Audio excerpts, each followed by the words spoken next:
Korwil Banten. Aja kendor. Satu tujuan.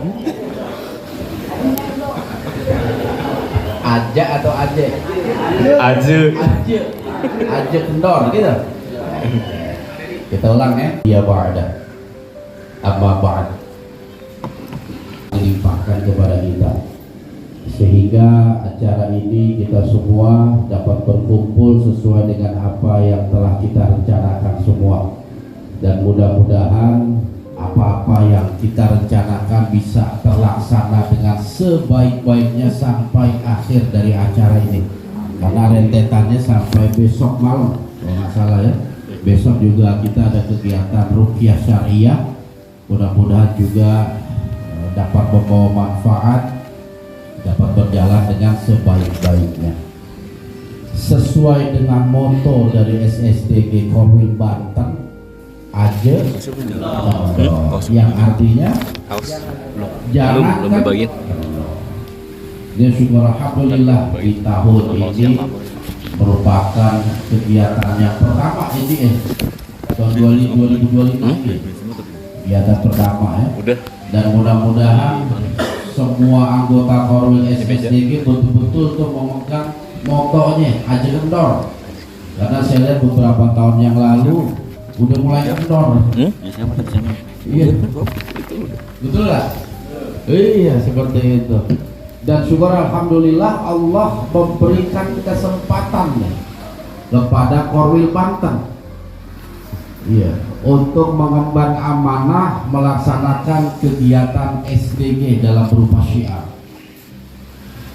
Apalagi saya mendapatkan laporan, insya Allah yang hadir dalam liputan ini luar biasa. Kurang lebih sekitar 1.000 orang, dikurang 700. 300 orang ya? Wah, ini luar biasa. Hampir menyamai harlahnya SDG. Bayangin coba. Dan ini mudah-mudahan anggota semua termotivasi dan menumbuhkan kembali semangat kebersamaan, sehingga SSDG Korwil Banten Raya secara kontinu tetap melaksanakan kegiatan-kegiatan, baik berupa liputan, baik berupa pengobatan, ataupun kegiatan-kegiatan yang bersifat sosial kemanusiaan. Jadi SSDG Korwil Banten kalau emang ada rencana planning untuk mengadakan kegiatan sosial, bilang aja kepada tim pusat. Insya Allah kita akan bantu untuk mampu direalisasikan, yang semuanya insya Allah akan bersinergi dengan Yayasan SIDG, Yayasan Islam Dalam Gelap. Karena kalau kita bicara kegiatan sosial kemanusiaan, nggak akan lepas dari yang namanya anggaran ataupun dana. Dan insya Allah nanti bisa dirembukan, dinegosiasi, ataupun kita mencari satu sinergitas ya, agar kegiatan tersebut dapat dilaksanakan. Jadi diharapkan selepas kegiatan di hari ini dan juga esok hari, Korwil mulai bergeliat ya, untuk selalu memupuk semangat. Dan apa yang disampaikan Aji tadi sebagai ketua Korwil ada betulnya juga. Dia udah 4 tahun, udah selayaknya pensiun. Iya, Ji, mohon maaf Ji, bukan nyuruh ente mundur, bukan Ji. Jadi selayaknya lah nanti saya coba koordinasi dengan pembina Korwil untuk segera menonaktifkan Aji.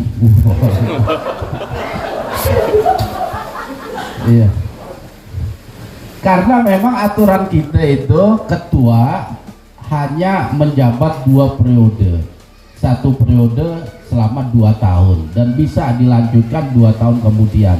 Setelah mencapai 4 tahun, sang ketua ini akan naik derajat menjadi pembina Korwil ketika ketua Korwilnya sudah dibentuk. Makanya nanti kalau bisa disegerakan untuk diatur segala sesuatu dengan koordinasi pembina Korwil, yaitu Didi Wahyudi kalau nggak salah ya pembinanya ya, seperti itu.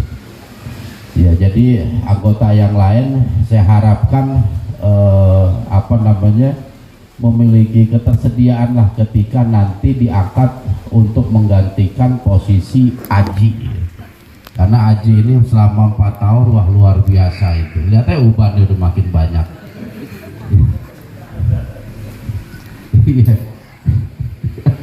Nongkrongnya di bawah pohon jambu soalnya seperti itu. Dan saya lihat anggota SDG Banten ini banyak, potensi-potensinya itu luar biasa. Makanya dengan adanya peralihan, pergantian itu memicu untuk munculnya segala macam bentuk potensi yang ada di Korwil. Jadi jangan Aji lagi. Coba sekali-kali Aji Didin misalnya. Ini kan potensi, ya kan? Apalagi usahanya lagi maju-majunya, ya kan? Kalau ada kegiatan aman, bisa disuplai. Kalau mau bikin teh manis, es teh manis, ya kan esnya dari dia.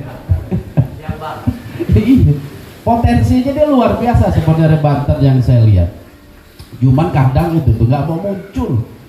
Padahal dalam bersyiar ini boleh dikata salah satu bentuk kewajiban kita sebagai hamba Allah. Iya. Ingat, orang yang termasuk golongan yang tidak merugi adalah mereka yang bersyiar. Wal asri innal insana lafi khusr. Sesungguhnya yang namanya manusia adalah berada dalam kerugian. Illal ladzina amanu wa amilus solihat wa tawassaw bil haq wa tawassaw bis sabr. Saling menasehati tentang kebenaran, saling menasehati tentang kesabaran. Itu syiar, itu dakwah, itu ajakan. Makanya mudah-mudahan ya, ada pengganti terbaik dari Aji. Dan potensi lain juga itu Dude Herlino juga itu bisa juga. Tergantung kesepakatan dari anggota Korwil. Karena apa? Penetapan ketua Korwil Banten dan Korwil-Korwil yang lainnya itu pusat tidak memiliki campur tangan. Jadi 100% diserahkan kepada Korwil masing-masing untuk untuk memilih pimpinannya atau ketua Korwilnya. Kita hanya mensupport dari belakang. Mudah-mudahan Korwil ini juga mampu untuk melaksanakan tugas dan amanah yang diberikan oleh pusat dalam rangka membangun kekuatan syiar seperti itu. Ya, mudah-mudahan ini menjadi satu pikiran ya buat Korwil Banten untuk segera disusun, dibentuk kepengurusan yang baru. Apalagi udah 4 tahun ini. Ibarat bayi ini udah lagi belajar jalan nih, 4 tahun. Sudah selayaknya Korwil Banten sebagai Korwil paling barat di Pulau Jawa ya, karena yang lebih barat lagi ada atau Sumatera, tapi di Pulau Jawa ini Korwil Banten yang posisinya paling barat.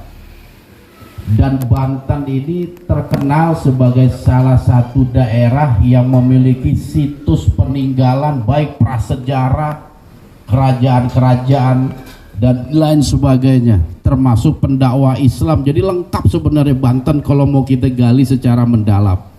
Dari situs prasejarahnya ada, dari situs kerajaan kunonya ada. Bahkan diindikasikan Banten ini memiliki kerajaan Salakan Negara, termasuk kerajaan tertua. Sayangnya bukti sejarahnya itu belum ditemukan. Bukti tertulisnya itu, bukti primernya itu belum ditemukan, sehingga tetap yang dimasukkan adalah taruman negara karena ada bukti-bukti primernya mereka, baik secara prasasti, tertulis dan lain sebagainya. Cuman Salakan Negara ini secara cerita lisan turun temurun menandakan adanya kerajaan itu di wilayah Banten, terutama kalau kitabnya hanya kitab Wangsakerta yang mencatat tentang sejarah Salakan Negara. Belum lagi kerajaan Islamnya, ada Kesultanan Banten, dan kita sempat juga liputan di bekas-bekas keraton Sorosoan di sana dan lain seperti Tasikardi juga